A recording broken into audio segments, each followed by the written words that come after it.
Yeah, so just to kind of another the way I see expectations is there's kind of in my mind two parts to expectations. One is the understanding that an expectation is a self-created idea or thought that I have that I'm getting quite committed to or attached to. Now, that's really, so I absolutely have expectations. And sometimes I have a lot of expectation, and sometimes I have less expectation. But it seems to be that expectation is almost natural. It kind of comes to me all the time. But what's helpful for me is to know the nature of expectation. Expectation is just a thought that comes in a certain kind of shape or form, which I get attached to or committed to. And that attachment and commitment to that thought limits me. So a lot of people get frustrated when we say don't have expectations, because in their mind it looks like, first of all, it's impossible. And it really is, I think, impossible to not have any expectation in terms of the nature of thought. You're not in control a lot of the times of what comes into your mind. And the other one would be, people get very frustrated because they think that having no expectations means you don't care about anything, you don't think about anything, you don't kind of wonder or reflect about anything. So the first thing that to me was really helpful is to understand the nature of expectation. It's just a word that we are attaching to a thought that brings a certain feeling. It's no more than that. So people, I'm sure, have a lot of definitions to the word expectations. So, and you could get quite caught up in that. And so I just want to kind of clarify that for me, expectation is just a thought that I get attached to or committed to that kind of gets in the way of my nice feeling in the relationship. That's number one. The other thing that I find with expectation is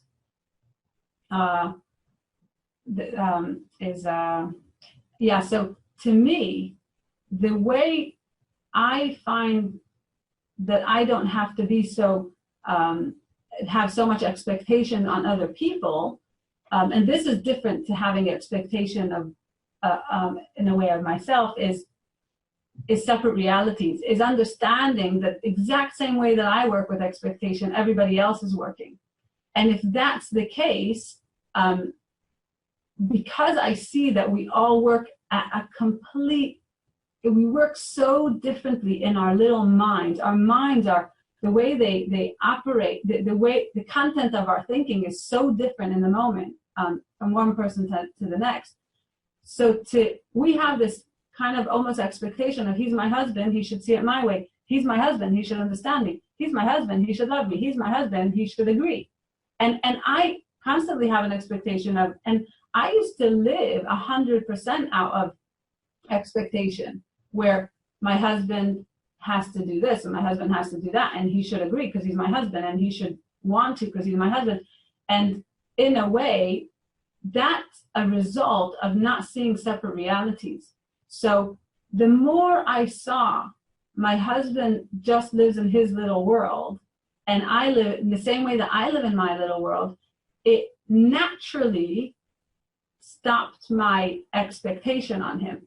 Because when you understand separate realities, when you start seeing more into separate realities, the fact that people are living in their little head moment to moment and are up against whatever thinking they have, the more you see that, the more you start to see that having an expectation, taking your thinking and copying and pasting it into theirs, is impossible, absolutely impossible.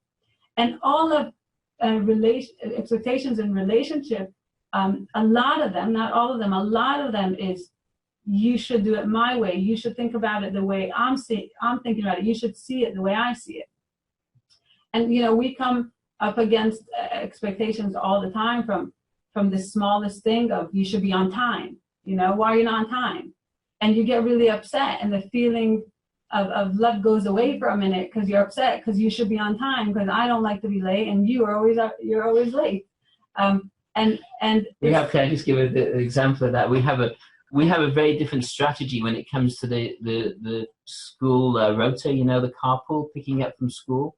So my strategy is that, well, Hannah's strategy is that if you get there 10 minutes early, you'll get the good parking space because no one will be there yet. So we're 15 minutes early, you'll get the good parking space. My strategy is if you get there 10 minutes late, you'll get the good parking space because all the parents will have left. They'll have picked up their kids and they'll have left. Now, well, now I get permission from my kids, you know. I'd say to my kids, do you mind if I get there a little late, you know, and then you'll have a parking space right by the door of the school. And they're, well, yeah, well, that sounds good. Yeah, we don't have to walk too far, you know, but it's just a different way of seeing the world. Now, Chana thinks that, no, people have to be on time. And if you're not on time, that's no good. Now, I think that if people are on time, they're wasting part of their life, you know, because things never start on time. I mean, look at this webinar, it didn't start on time either. So why would you want to be on time? The more you're on time, the more time you spend around sitting doing nothing. So it's just separate realities. It's just separate ways of seeing the world. Now, you're never going to get two people in a marriage like this to change or to kind of, you know, for her to see it my way, for me to see it her way. But if we create expectations out of that, and Chana, I think in the past has had a lot, and still does now and then have expectation about me being on time. Yeah. You know, I used to have all sorts of expectations. Like I had an expectation that my husband should do as I say all the time. You should do Don't I, honey? You should do as we're told. I feel like I do. Sometimes.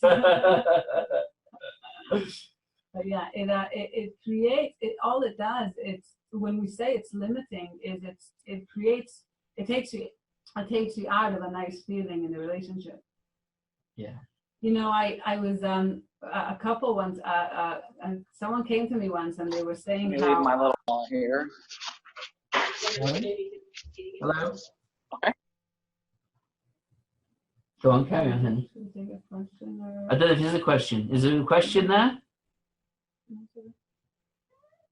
Okay, go on, carry on. So I met with there was someone who came to me, and they were just about to get engaged, and it was quite funny because he sat down. I said, well, tell me about your kind of girlfriend, you know, tell me what you like about her. I was just really curious. And he was saying, well, she's very spiritually oriented, and she loves her family, and she never wants to, and she wants to live in England. And he was giving me a whole bunch of things. And as I was listening to him, I thought, it's really funny. You could come to me in 10 years, and every single one of these could be a problem. Like she's spiritually oriented could be a problem, and she doesn't want to live anywhere else but England could be a problem, and she's, you know, and it was just really funny. And it got me wondering, like, what is it, if that's true, that we could come into a relationship and these things could look really good, and then, but you could then 10 years later look at all the same things as bad. I was thinking, what is it that we're looking for in relationships? And it kind of got me wondering a little bit. And the conclusion I came to was that there's nothing, the only thing that holds a relationship together is the feeling of goodwill. There's no other ingredient that holds any marriage together, or relationship together, because everything else is up for grabs. Is also so changeable. Yeah, yeah. I was thinking, if we live together for 70 years, 50 years, 20 years, you're going to start off one way, and as you evolve and life evolves, things are going to change. So if we're kind of holding on to form or things to make it, this is how my relationship will work, at some point it won't work. And I was just thinking, when I work with couples, expectation gets so much in the way of goodwill. Expectation is like, it's so limiting in relationships. You could have away from expectation, there's goodwill. You include expectation, goodwill goes out. And it's like as simple as that. You know, I used to have expectation that my wife would make me dinner every night, or at least, you know, every now and then she would make me dinner, and it used to cause me a lot of frustration because, you know, when I would come in and there was no dinner, that expectation kind of that she would frustrate me and annoy me that she hasn't made me dinner, and then and somewhere along the way, I guess I got the point, you know, that maybe that's not what's going to happen. That's not the way it works. And I just kind of got comfortable with the fact that, well, maybe I don't need that in my relationship. Maybe that's okay. Maybe there's a lot of other things there, and that's not so relevant. And it's amazing to me, the minute I kind of let go of it, it became absolutely fine. It's really not a big deal. And in fact, quite the opposite. If my wife makes me dinner, that's amazing. That's like, wow, I'm so excited, and I'm so happy, and I feel so good about it. Now, that to me, I much prefer that way of living than the way I was living before. You know, before, when I had the expectation, it's like, even when she made it, I didn't feel happy and I didn't feel good because, you know, she was just doing what she's meant to do. And then when she didn't make it, I got frustrated. Now, without the expectation, when she doesn't make me dinner, that's okay. That doesn't need to. And when she does, I feel great.